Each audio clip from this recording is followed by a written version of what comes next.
प्रोज्झित कई तवोत्र परम। इस ग्रंथ में श्रीमद् भागवत में निष्कपट धर्म का वर्णन है। तो निष्कपट धर्म क्या होता है? जिस धर्म में कोई कपट न हो। तो धर्म में कपट क्या है? फलेक्षा यत्र जायेत सस्या धर्म स कैतवः। कैतव माने कपट। जैसे पुत्र का धर्म है पिता की सेवा करना, मातृदेवो भव पितृदेवो भव। माता पिता की सेवा करना यह पुत्र का धर्म है।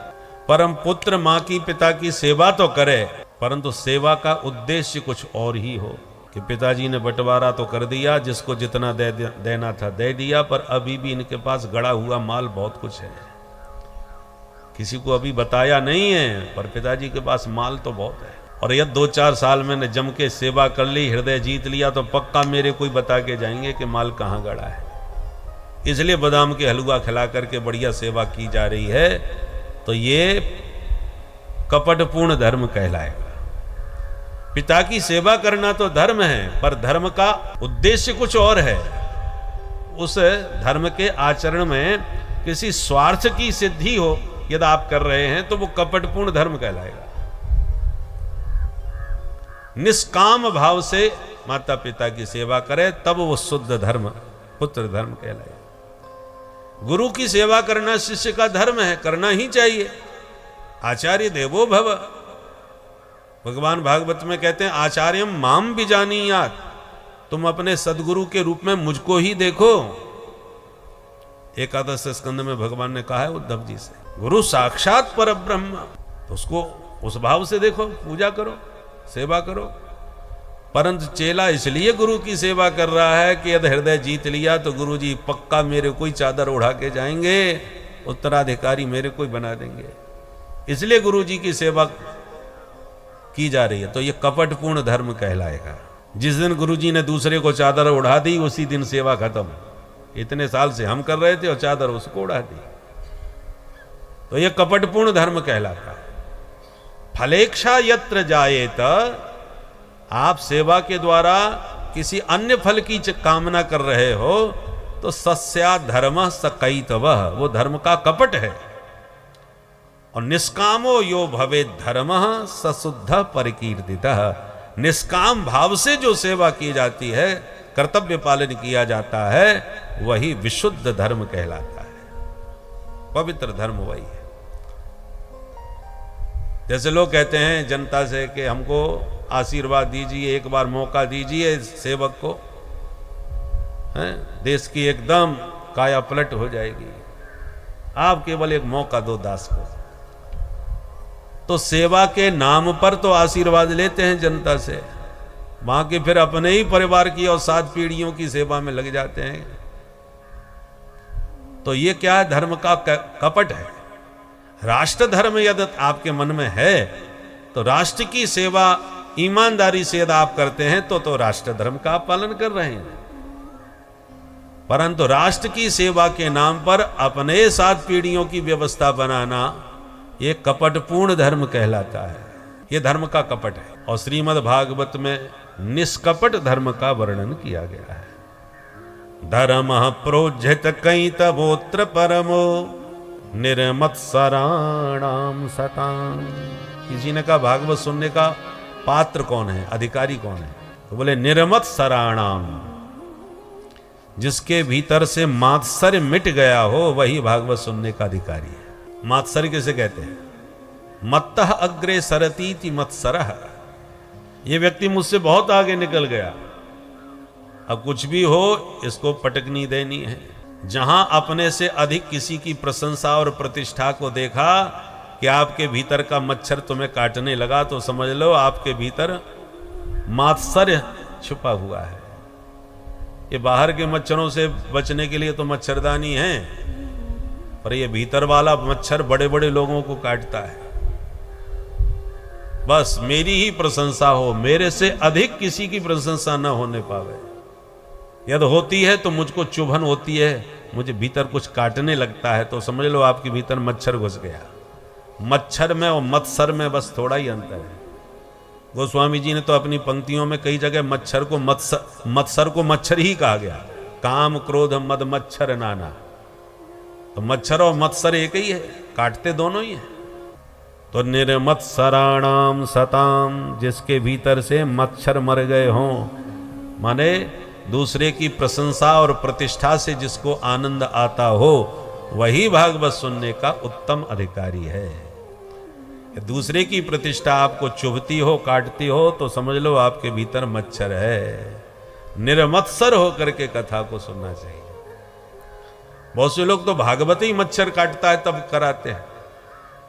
अरे उन्होंने भागवत कराई, बड़ी जोरदार कराई भाई, अब कुछ भी हो जाए उससे 21 अपन को करके दिखानी है।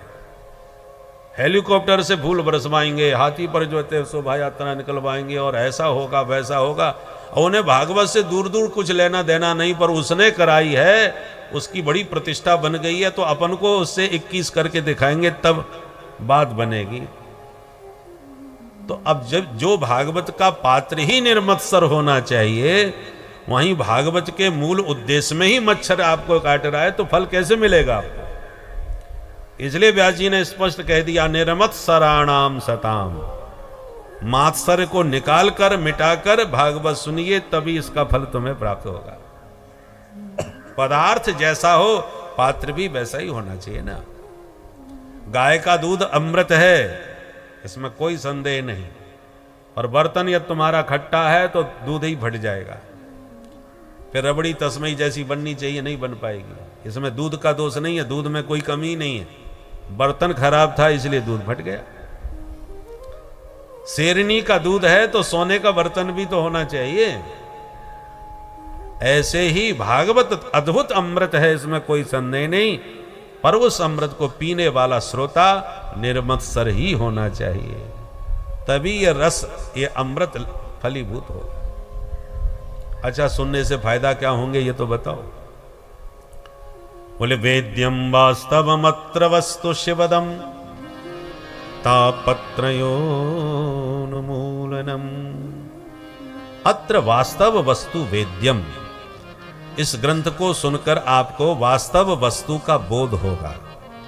वास्तव शब्द से 3 अर्थ लिए जाते हैं, वास्तवो जीवः, वास्तवी माया, वास्तवम जगत। अर्थात जीव, जगत और माया तीनों को वास्तव कहा जाता है। तो जीव, जगत और माया के स्वरूप का तुम्हें ज्ञान होगा। ज्ञान हो जाने से क्या हो जाएगा? बोले शिवदम, शिवम कल्याणम ददाति। यदि आपने जीव, जगत और माया के स्वरूप को जान लिया तो आपका परम कल्याण हो जाएगा। बोले कल्याण हुआ कि नहीं हुआ वो तो मरने के बाद पता चलेगा। जीते जी हमें क्या लाभ मिला, इस जीवन में क्या मिला हमें? बोले तापत्रयोन्मूलनम। आप जो दैहिक, दैविक, भौतिक तापों में तपते रहते हो, इस अमृत का पान करने से तीनों ताप आपके जीवन से समाप्त हो जाएंगे। उन्मूलनम माने जड़ से इन तापों की निवृत्ति हो जाएगी। और इतना ही नहीं, सद्यो हृदयवरुद्धते कृत भी शुश्रूष भी तत्क्षणात्। सुनने के बाद क्या होगा उसे छोड़ दो, सुनने की उत्कट उत्कंठा उत्पन्न होते ही तत्क्षणात् ईश्वर हृदय अवरुद्धते। उसी क्षण ईश्वर तुम्हारे हृदय में आकर के अवरुद्ध हो जाएंगे।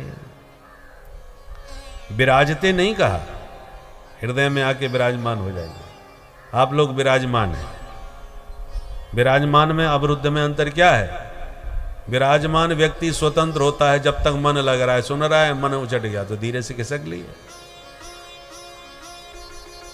परंतु अवरुद्ध कब कहा जाएगा कि मैन गेट बंद कर दिया जाए? बोले साहब कथा संपन्न के बाद, आरती के बाद ही गेट खुलेगा, तो आप फिर विराजमान नहीं, अवरुद्ध कहे जाएंगे।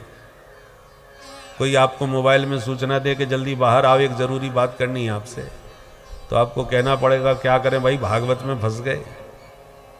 अब तो 6 बजे के बाद ही गेट खुलेगा तभी निकल पाएंगे। तो यदि आप भीतर आने के बाद में गेट बंद कर दिया जाए तो आप अवरुद्ध हैं, और जब तक मन हो तब तक सुने, उसके बाद चले जाएं तो आप विराजमान हैं। तो भागवत सुनने के बाद भगवान विराजमान हृदय में हो जाते हैं, ऐसा नहीं कह रहे व्यास जी। सद्यो हृदय अवरुद्धते, सद्य हृदय अवरुद्धते, शीघ्र ही ईश्वर हृदय में आके अवरुद्ध हो जाते हैं। माने परमात्मा कैद हो जाते हैं। कैद क्यों हो जाए? भगवान को कोई कैसे कैद कर सकता है? अरे भाई, कैद होने से तात्पर्य यह है कि भगवान उस भक्त के हृदय में आकर के इतना रमण आनंद लेते हैं कि भगवान का ही मन बाहर निकलने का नहीं होता, कैद हो जाते हैं। जैसे भौरा कैद हो जाता है कमल कोश में। भौरे में वो शक्ति है कि काठ में भी छेद करके निकल जाए, पर जब सुकोमल कमल की पंखुड़ियों में विराजमान होकर के पराग पीने लग जाता है, कमल का रस पीने लगता है, तो कमल का स्वभाव है सूर्यास्त हुआ कि कमल कोश बंद। दिन में खिलता है, रात में मुरझा जाता है। तो जैसे ही सूर्यास्त हुआ कमल की पंखुड़ियां बंद हो गईं और उन पंखुड़ियों में भौरा भी कैद हो गया जो रसपान कर रहा था। अब जो काठ में छेद करके निकल सकता है वो कोमल पंखुड़ियों को नहीं काट पा रहा, क्योंकि प्रेम में बंध गया। कितना रस पिया इस पुष्प का, अब इसको काट के कैसे निकलूं मैं? प्रेम के कारण फंस गया। और बैठा बैठा कमल कोश में वह कैद भ्रमर कल्पना करता है, रात्रिर्गमिष्यति भविष्यति सुप्रभातम भास्वानुदिश्यसि हशिष्यति पंकजश्री। रात्रिर्गमिष्यति, रात परमानेंट थोड़ी है, कुछ समय बाद रात बीत जाएगी। और रात के जाते ही भविष्यति सुप्रभातम, सुप्रभात होगा, और सुप्रभात होते ही भास्वान उदिश्यसि, भुवन भास्कर का उदय हो जाएगा।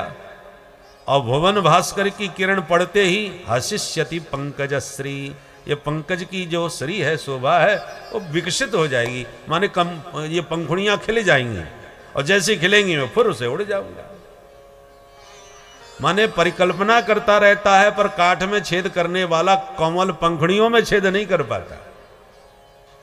उसी प्रकार भागवत में वो रस है जिस रस को पान करते करते प्रविष्टः कर्ण रंध्रेण, तुम्हारे श्रोता के कर्ण रंध्र से, कथा के माध्यम से कन्हैया ही प्रविष्ट हो करके और हृदय भवन में अवरुद्धते, कैद हो जाते हैं। अब भगवान तो चाहे जब खिसक जाएं, परंतु भगवान उस प्रेमी के हृदय में जैसे भौरा कमल में कैद हो जाता है, ऐसे उस भक्त के प्रेम पास में कैद हो करके अवरुद्ध हो जाते हैं, हमेशा के लिए उसी के हृदय में विराजमान हो जाते हैं।